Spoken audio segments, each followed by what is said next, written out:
Hello സുഹൃത്തുക്കളെ, നിങ്ങൾക്ക് silent വിക്ടിമിലേക്ക് ചാനലിലേക്ക് സ്വാഗതം. ഇന്ന് പറയാൻ വേണ്ടി ഉദ്ദേശിക്കുന്നത് നാം നേരിടുന്ന വളരെ പ്രധാനപ്പെട്ട കാലാവസ്ഥാ വ്യതിയാനമായിട്ടുള്ള പ്രശ്നമാണ്. കടലിലെ പുഴയിലെയും ജലം നിരപ്പ് ഉയരുക എന്നുള്ളത്. നമുക്കറിയാം, ആഗോള കാലാവസ്ഥ ഓരോ ദിവസം കഴിയുന്തോറും വളരെ മോശമായിക്കൊണ്ടിരിക്കുകയാണ്. നമ്മുടെ കൈകളിൽ നിന്ന് നമ്മുടെ കൈകളിൽ നിന്ന് കാലാവസ്ഥ ഏകദേശം മാറിക്കൊണ്ടിരിക്കുകയാണ്. നമുക്ക് നിയന്ത്രിക്കാൻ പറ്റാത്ത അവസ്ഥ. 2 കൊല്ലം പാടെ കഴിഞ്ഞാൽ നമ്മൾ എന്ത് ചെയ്താലും ഭൂമി നമ്മുടെ കൈവശത്തേക്ക് തിരിച്ചു പിടിക്കാൻ കഴിയില്ല എന്നാണ് ശാസ്ത്രലോകം പറയുന്നത്. അത് അതിൻ്റെ വഴിക്ക് പോകും. അപ്പം ഇന്ന് നമ്മൾ മഞ്ഞുരുകുന്ന പ്രശ്നം വല്ലാതെ നേരിടുന്നുണ്ട്.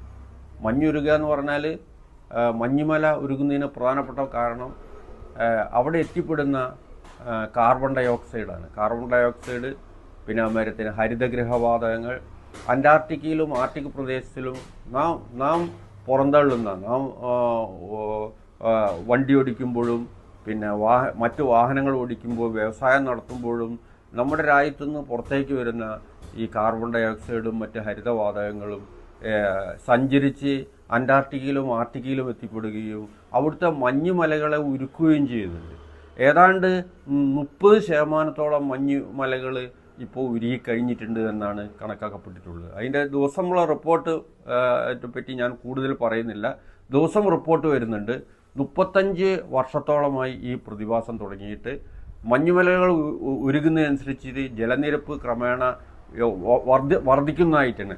1961 ശേഷം 2.7 സെൻറ്റിമീറ്ററോളം ജലനിരപ്പ് ലോകത്തിൻ്റെ പല ഭാഗങ്ങളിലായിട്ട് ഉയർന്നതായിട്ടാണ് കണക്കാക്കപ്പെട്ടിട്ടുള്ളത്. അതിൻ്റെ അർത്ഥം ഏകദേശം 4 മീറ്റർ, ഭൂമിയിൽ നിന്ന് 4 മീറ്ററോളം കടലെടുത്ത് കളഞ്ഞു, 40 മീറ്ററോളം കടലെടുത്ത് കളഞ്ഞു എന്നാണ് കാണിക്കുന്നത്. ഇനി ഈ രീതി തുടരുകയാണെങ്കിൽ, ഈ രീതി തുടരുക എന്ന് പറഞ്ഞാൽ ഏകദേശം ലോകത്തിൽ 1,70,000 ചതുരശ്ര കിലോമീറ്ററോളം വ്യാപ്തിയിൽ 1 കിലോമീറ്റർ വരെ കടലെടുത്തായിട്ടാണ് ലോകത്തിലെ പല ആളുകളും പറയുന്നത്, പല ശാസ്ത്രജ്ഞരും പറയുന്നത്. കാരിബാൾട്ടി എന്ന ദ്വീപുണ്ട്. ആ ദ്വീപ് ഏകദേശം വെള്ളത്തിനടിയിലാവാൻ പോവുകയാണ്. പിന്നെ അതുമാതിരി തന്നെ ഇന്തോനേഷ്യയുടെ തലസ്ഥാനം വരെ, ജക്കാർത്തയുടെ തലസ്ഥാനം വരെ ഇതുകൊണ്ട് മാറ്റുകയുണ്ടായി. ദ്വീപസമൂഹങ്ങൾ മൊത്തം ഈ കാലാവസ്ഥാ വ്യതിയാനത്തിൻ്റെ പിടിയിൽ അകപ്പെട്ടു പോവുകയാണ്.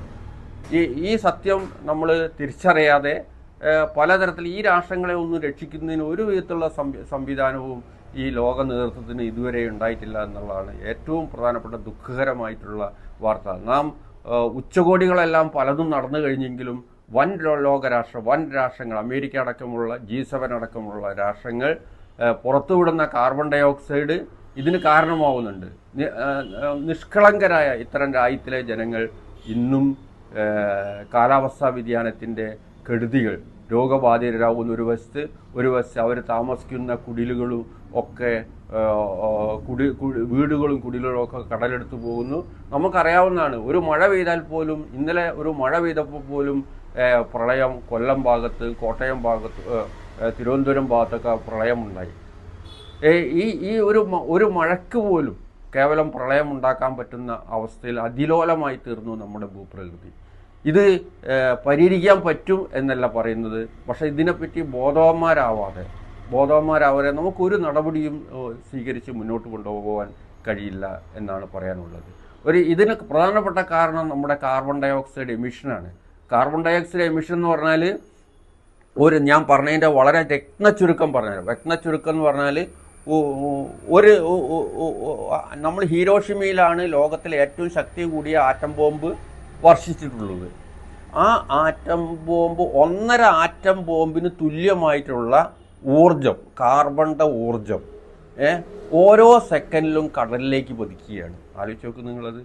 1.5 ആറ്റം ബോംബിന് തുല്യമായിട്ടുള്ള കാർബണിൻ്റെ ഊർജം ഓരോ സെക്കൻഡിലും കടലിലേക്ക് പതിക്കുമ്പോൾ കടൽ ചൂടായി പോവുകയാണ്. കടൽ ചൂടായി പോകുന്നതിൻ്റെ ഫലമായിട്ട് കടലിൽ ന്യൂനമർദ്ദം രൂപം കൊള്ളും. ന്യൂനമർദ്ദം രൂപം കൊള്ളുമ്പോൾ ധാരാളം കാറ്റുകൾ ഉണ്ടായി വരും. അതിൻ്റെ ഫലമായിട്ടാണ് നമുക്ക് നിരന്തരമായിട്ട് ചുഴലിക്കാറ്റൊക്കെ രൂപം കൊള്ളുന്നത്.